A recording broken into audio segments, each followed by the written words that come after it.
Welcome to On the Edge with April Mahoney Brains. Here, this is the spot where the conversation is pointed, the guests are sharp, and the responses are never dull. Welcome home, Brains. There's only one requirement to hang out on the edge, is that you open your big brain and close your small mind. Did you bring your thinking caps? It's time to put them on, because the conversation starts now. Welcome to On the Edge with April Mahoney Brains. How are you today? You're back in the spot, the place. The conversation is pointed, the guests are sharp, the responses are never dull. We're going back to my neck of the woods, Los Angeles. We are going to be meeting with Pia Jansson. I said it right, but they pronounce it Pia Jansson here in the United States. This woman is a lot of fun. We're going to have a really great conversation. She's a business success catalyst. She's a leader in small businesses, sales, leadership, C-suite, entrepreneur, and she is a life coach. I'm going to talk to her a little bit about this thing called a life coach. Everybody's life is different. Everybody's life can be by design. What is she doing to pour into individuals to help them carve out the perfect niche, to find out what suits them? You know, it's different. So we're going to talk about that and a whole lot more. Welcome her to the show. How are you, Pia? I'm doing great. Thank you so much for the introduction. Yeah, I'm glad to have you here. I'm excited. Again, my neck of the woods, Los Angeles, that is, if those streets could talk. Yeah. Absolutely. So tell my brains how you show up in the world. What do you mean, how I show up in the world? What I do? What are you doing? How did you, what is your story, your journey, your truth? Tell us a little bit about you.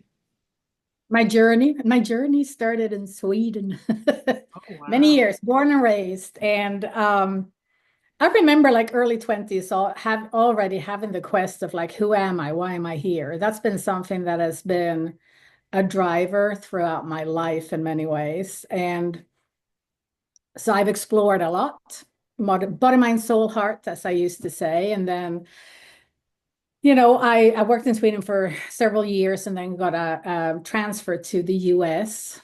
Day after Northridge earthquake is when I landed, after the Northridge.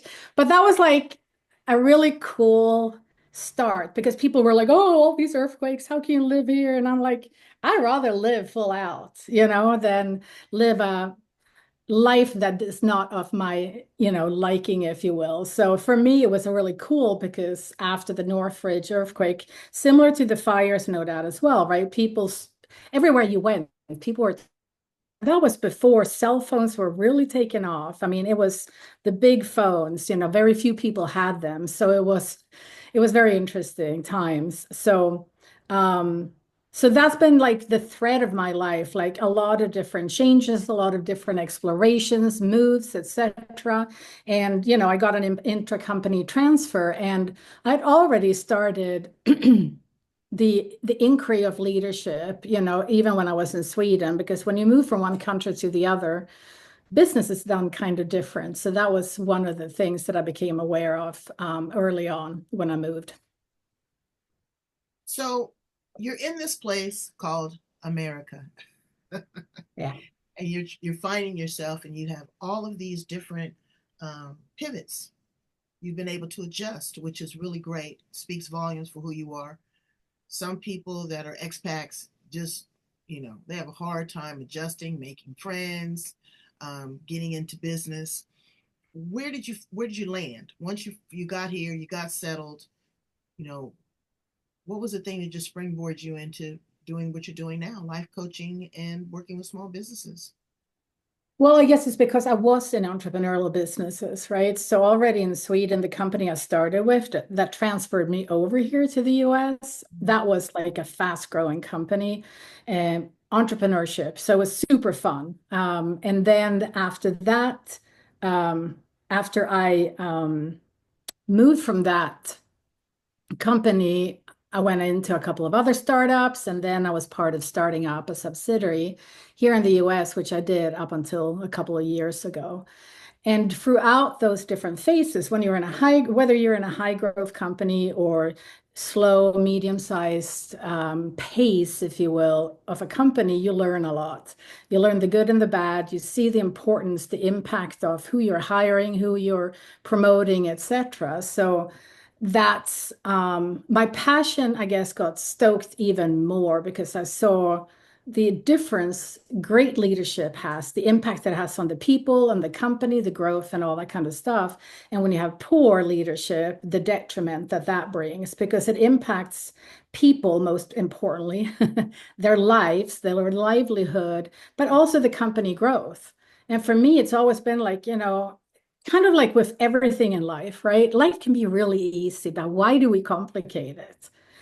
I live for having more happy people in life. So I started coaching. I mean, I coached long before I called myself a coach. I've always been like the go-to person. So that started in childhood, being the person that everyone confided in or asked for advice. And as I went into starting my various careers, that continued. And I was often, put in a position where I was the leader, but it's not about the title leader, right? It was more like who the go-to person is. So that's kind of where it all started and then just escalated as I continued my growth journeys, Right. taking a bunch of courses and certifications, blah, blah, blah. Drill down a little. Let's drill down again on that big $25 word, leadership.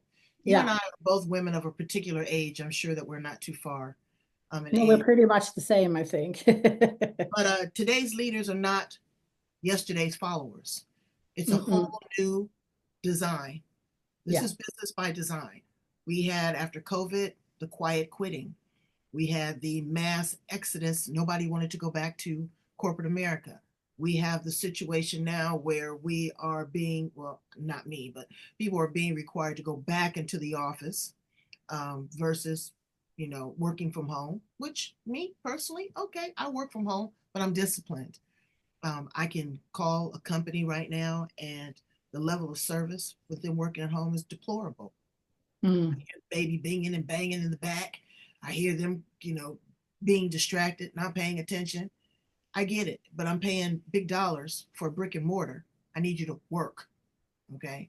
Um, so also leadership for millennials is not the leadership that it was for the baby boomers.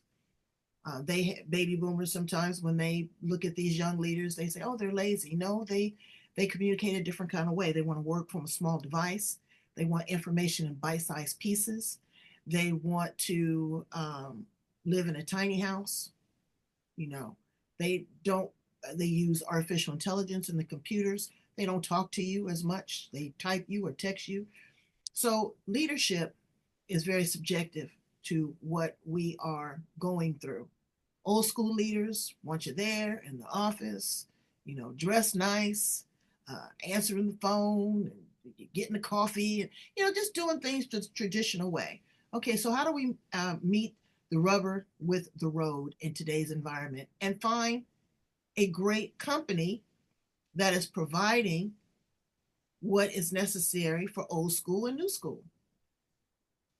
That's a great question and a big dilemma because, right, yeah, because there's absolutely differences in what we as baby boomers or Gen Xers will put up with, so to speak, because it was just the way it was, and what millennials and younger want to put up. What I found is I use assessment as a base because it's a shortcut. It goes quick, you can quickly embrace what the information is and start a conversation with more speed versus drilling down. I mean, I can do it without assessments, but what I love about like the Clifton Strengths, especially, which is one of my foundational assessments, is that it's all about strengths. So you start a talent conversation. So you're looking at like what's right about you instead of what's wrong about you, which is one of the things that, Hold that thought right there. When you say assessments, are you saying personality assessments? yeah. What do you mean by, okay, so personality assessments to see how these people might fit in a certain, their profile might fit in a good job or with a group or those type of Well, things? This assessment is like the Clifton Strengths assessment is basically I'm like your sorry, natural you said a talent. little fast. What's the company? Oh, What is it again? Clifton Strengths, Oh, that's an assessment by Gallup. okay. And this assessment, when you take that one, it's actually about how you do everything in life. So it's your innate talents. It's a completely different thing. It's not about putting people in a box. It's about looking at all these different talents that we have some of them we're using. That's when we feel really cool and we're in the zone and we're energized. But some of them we're not using, and they're often the cause to why we're frustrated and angry even, because we're not tapping into what we naturally have, or we're not feeling that we can exercise, that voice of ours, right?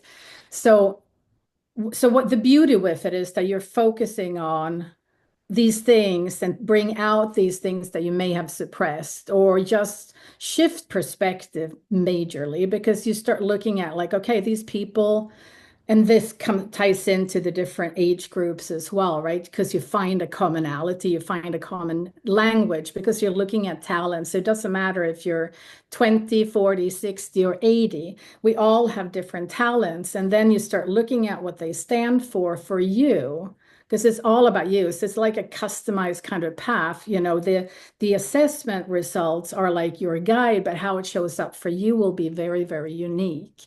And Mhm. that's the kicker with it all. Your talent lineup is like you're 1 in 34 million just in your top 5 strengths. There's a total of 34. And for most of us, your top 10 to 14, I'd say, is you all the time, if you will, 24/7. And that's part of the journey that we go through of just looking at like, what are those talents? And then starting with focusing on those so-called dominant talents, because that's you 24/7, and looking, are you using this? It doesn't mean that you have to use everything at work. It could be that you use some at home, but if you're not using them in either environment, so to speak, you're going to be frustrated. You're going to feel that there's something there. And then it's like looking at honing those skills. How can you best utilize this skill? It becomes, a conversation about job swapping, certain tasks.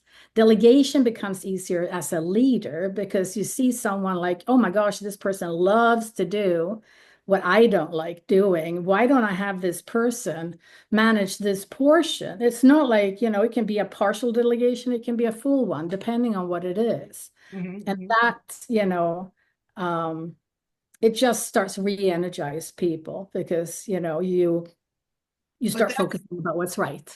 but that's special about you. That's unique about you. But I mean, we're talking about the, out here where people don't have, and they should all have a Pia. But if they don't, really, what are some key things that we can do to streamline and work cohesively? Number one, these are just my suggestions. Tell me if I'm wrong. Number one is try to eliminate, because we're not going to eliminate them totally, but try to eliminate judgment. Try to not look at the person being 25 or the person being 65. Communication is key. Let's, move out of the office environment, maybe have a meeting outside, maybe go Mhm. for a walk, maybe do a team building exercise, something that you get to know the actual, like you said, the individual person and their talents, and ask them to be honest. What is it about a job that you really don't like? I mean, is Mondays not your thing? Okay, if not, then you can come in Tuesday through Saturday. Again, letting people verbalize instead of you trying to find out the hard way what they're doing, and learn to be accountable. Learn to say, Absolutely. I would do that with my boss. If I would get in a kerfuffle, I would tell her, diffuse it right away. You are absolutely right. I take responsibility for that. I will learn. Do you have any suggestions? And I will do better. That just takes it from, you know, a heightened situation down to the lowest common denominator, because then you don't have to battle. Don't lie about it. They already know. When they call you in the office about an issue or they come to you, believe and trust. They already have the proof that you've done what you've done. So you take all these things into consideration, and then you incorporate this new thing called artificial intelligence. AI people are so afraid of it, Pia. I'm saying let it be your partner. Let it be something that you utilize because it's here and it's not going away. It's going at warp speed.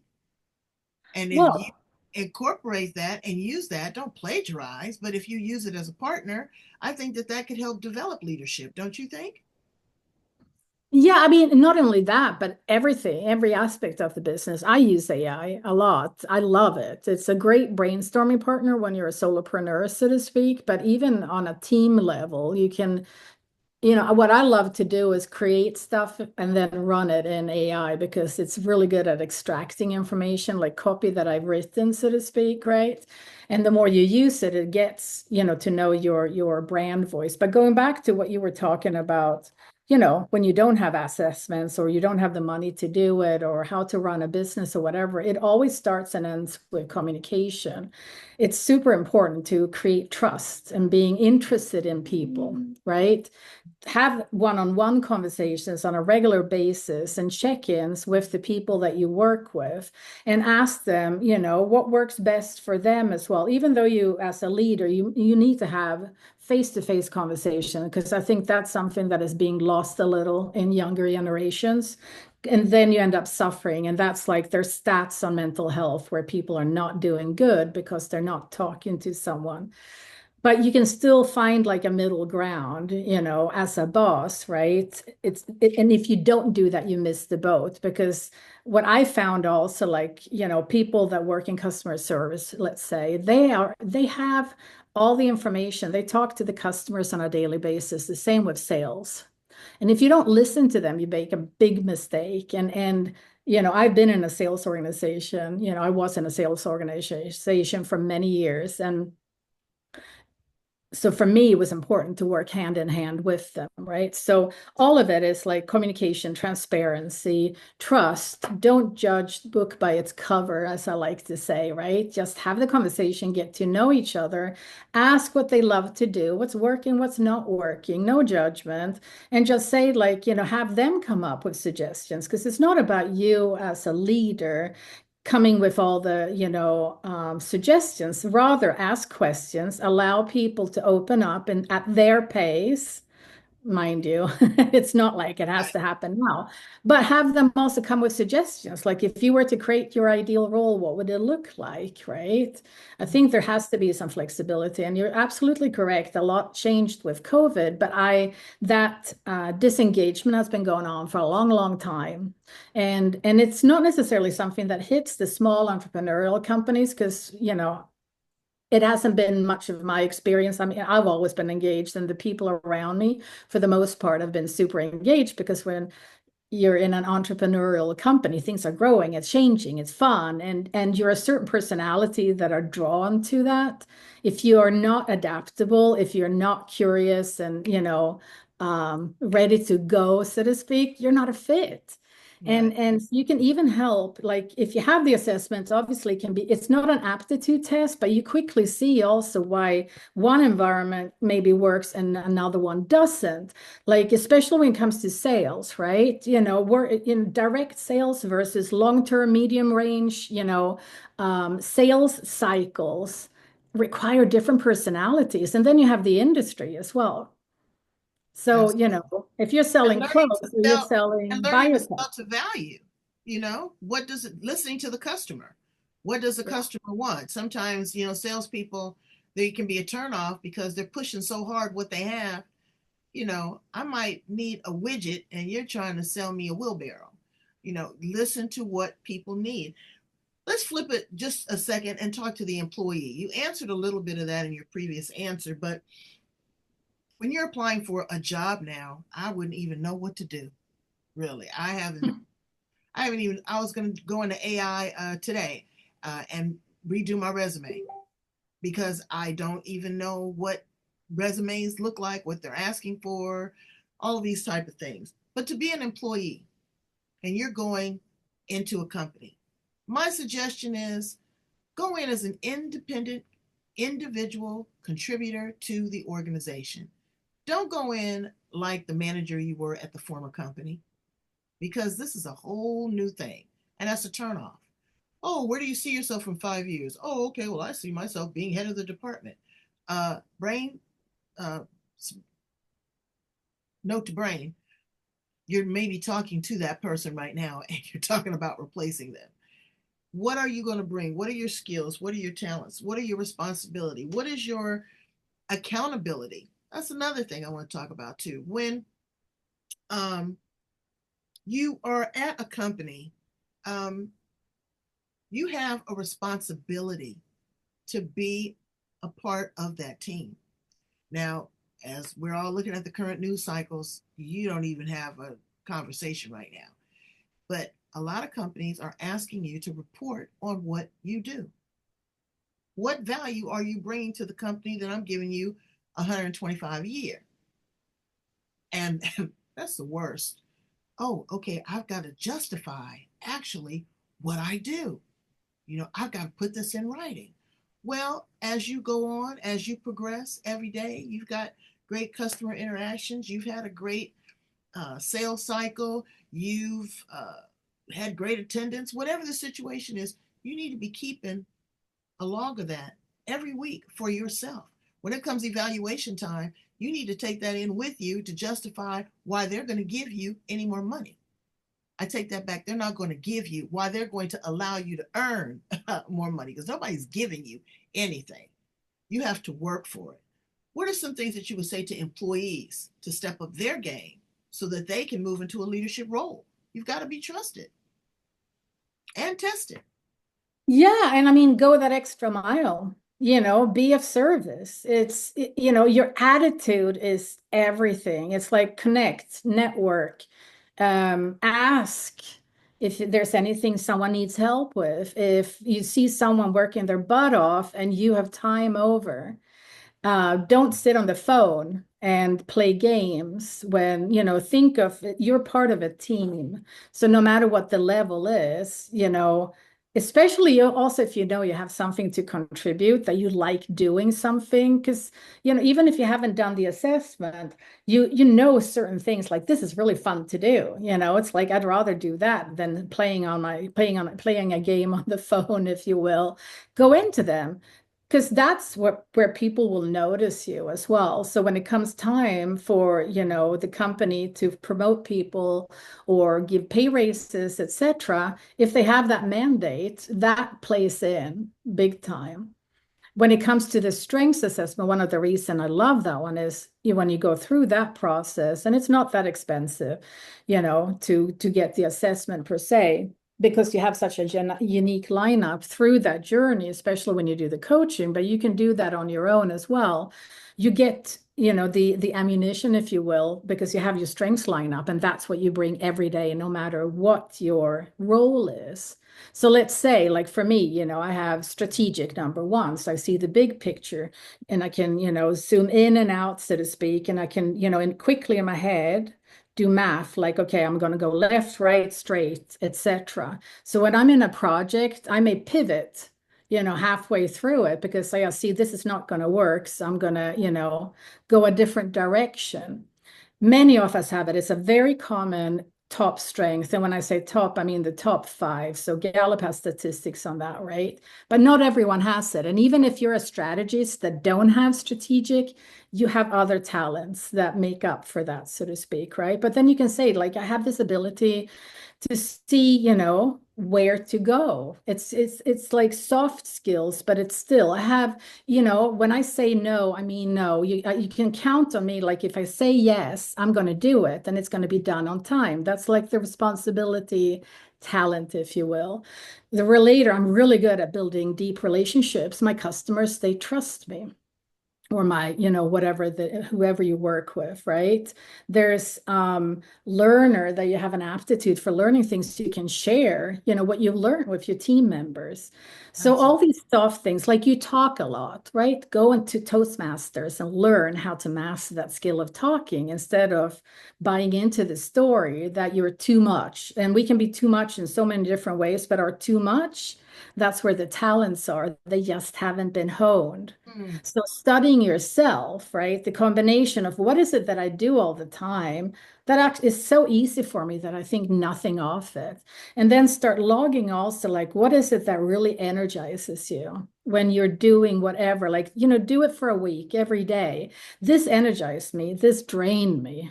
This is like in between, right? You mm, quickly see your talents that way too. But often we haven't been taught that that matters. It's been like, oh, do you have this degree or, have you right. been in this industry? And they're missing the boat because at the end of the day, who I am, I'm going to bring to any industry, Hmm. I you know. know? I know I had a dear friend of mine, she was in HR, very high up in human resources.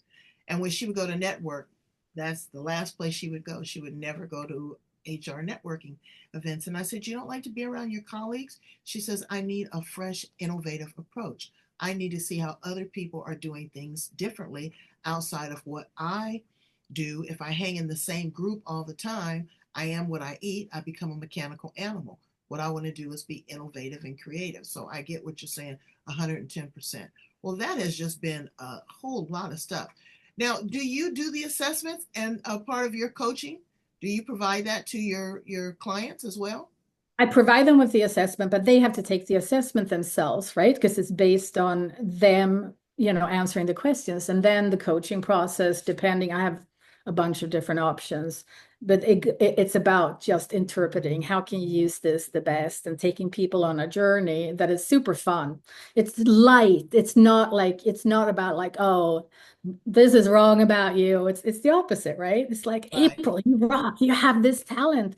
Let's see how we can put that to work, right? right. Which you're doing clearly here in podcasting because you definitely have communication high.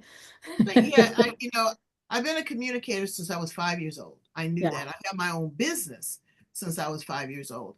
And it was strange because I didn't know if I was going to be a teacher, was I going to be a preacher? What was it? I had no idea that media was really going to be my strong suit. But again, I'm one of those that like to talk a lot. So, and I was a Toastmaster, so thank you for that. How do I put that in alignment and create some synchronicity and some synergy as to what I'm doing instead of being that person that's always talking? What am I talking about? Am I delivering a cohesive message? Is it being received by other people? Am I just talking to hear myself talk, or am I being impactful and insightful? So I see what you mean. So, Brains, if you didn't hear that, go back and rewind it because that was very valuable. That was gold. That was definitely gold. Let's ask you some fun questions about you. How about that? Sure.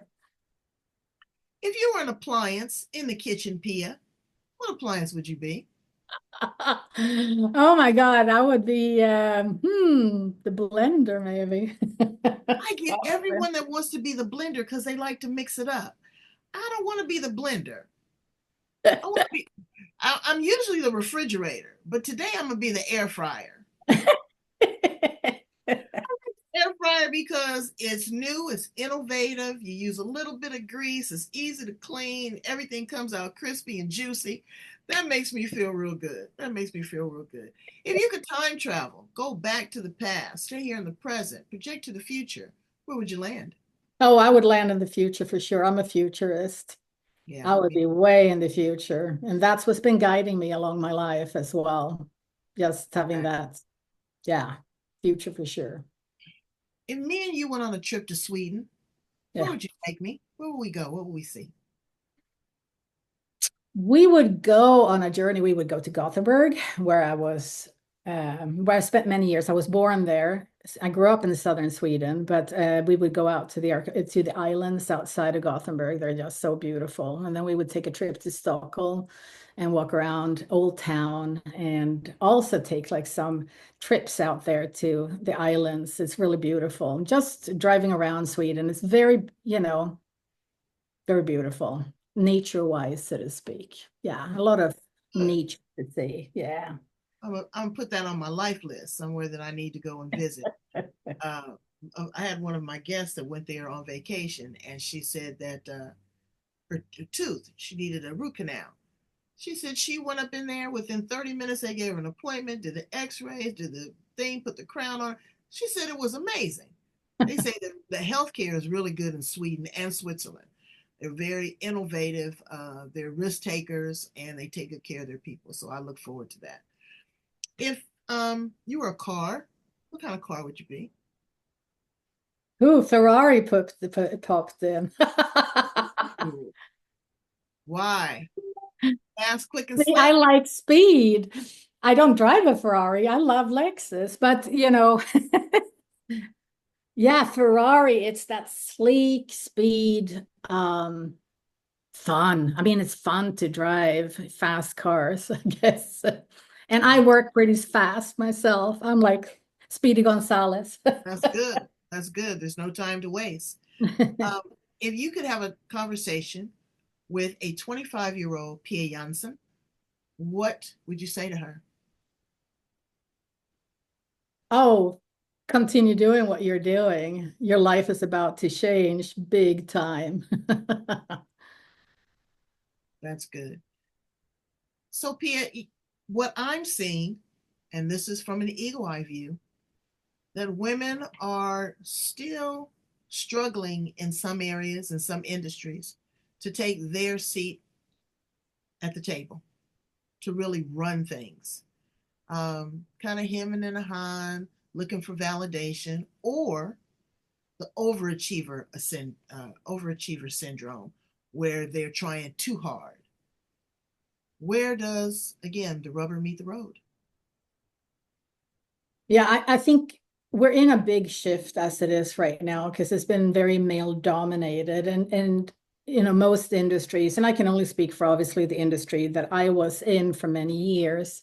I was often the only woman, but for me it was not a problem, so to speak, because I get along with men great, and but definitely women, when I looked at leadership position, there were very few. And you're definitely there's more expected from you as a woman, I think, than men. But we're in a shift right now, for sure, where we're going into more like the feminine energy. You must have heard of it. Like there's, like the industrial goes in now to or a tech revolution. You bring in a different energy with it, and I think the mental well-being that many people are struggling with, so to speak, is going to help with that, so to speak, by bringing in something softer into the equation, right? So for me, I think it all comes back to like be yourself. Don't try to be a man.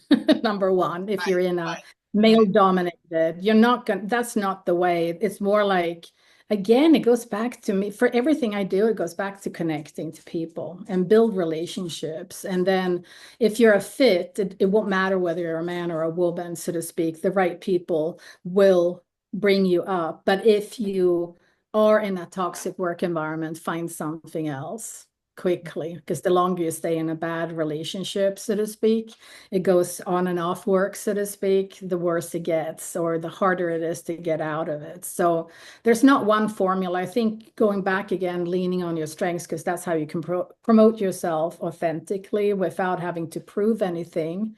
It's who you are. Be yourself. Don't pretend. I think that's always been my biggest pet peeve, when people try to be something that they're not, because you Right. feel that there's a discrepancy, right? Well, it's the imposter syndrome, but the world is so Yeah. competitive now, with the imagery of mainstream media, social media, even conversations are changing. The demographic is changing. We are now more global than we were national. Um, the conversations are not as intimate as they were, they're more expansive. So, again, finding your niche, finding your fit. And you know what? Sometimes you will squeeze a uh, size 9 and an 8.5. Yes, it may get blisters, it may hurt, but then sometimes that 9, you might overdo it and wear 10. So finding your fit, you've got to give yourself some flexibility and some grace. Be good to yourself. Have a good conversation with yourself. Accept your L's. And always, L's are not losses, those are learnings. Yeah. It's an opportunity to grow and to get better, to reset. The things that challenge us the most are truly our best teachers. And you have been a great teacher. Tell us a little bit about your program, Pia, and how to get in contact with you. Yeah, I have several ones. So I have a mix of one-on-one, self-paced programs and workshops, and even single sessions, so to speak. So the easiest way is simply go to my website, piajansson.com, and explore the site. And then you can book a call. I have a free leadership assessment that you can take. And you can also opt in to do the money quiz, which is also an interesting one because that also affects both personal and business, if you will. How we manage money influences how we manage our budgets, so to speak, right? And how we spend. So that's something that you can find on that landing page. So I don't know. What else would you like to know? Well, I think that you've kind of given it to us in bite sized pieces, digestible pieces. Thank you so much because, again, we are in a different world globally. Everything's changing everywhere, from the weather to our food to our friendships. Everything is changing right now. So if we just kind of slow down, take a personal assessment, take a personality trait test, if not for a job, but just to figure out who you are. Are you in alignment with yourself? Are you in synchronicity? Do you know your gifts and your talents? You know, I took a test one time, told me I would be a police officer or a social worker. I would have never thought I could have been, but I can understand that now based upon what I do. So, what are the fun things about you? Get outside of your comfort zone, challenge yourself, have a side hustle. Always have a side hustle. You need multiple revenue streams. Always. You never know when one is going to be stranglehold and you're going to need something else. Work with a coach like Pia that is going to help you look at it from an eagle eye view, not to try to change you, but to enhance you, to make you better than you were the day before. Thank you so much for being here on the edge with us. We're going to put all of your contact information, the back part of the interview. Brains, go back and rewind this. Share this with a friend. Look and see what it is to be a leader in your home, in your school, in your community, at your job. Leadership is not just for the corporate environment. How do you lead yourself, right? So thank you so much, Pia. You are the best. Step into your power zone. Be a leader in life. Okay? Talk to you soon, brains. Thank you.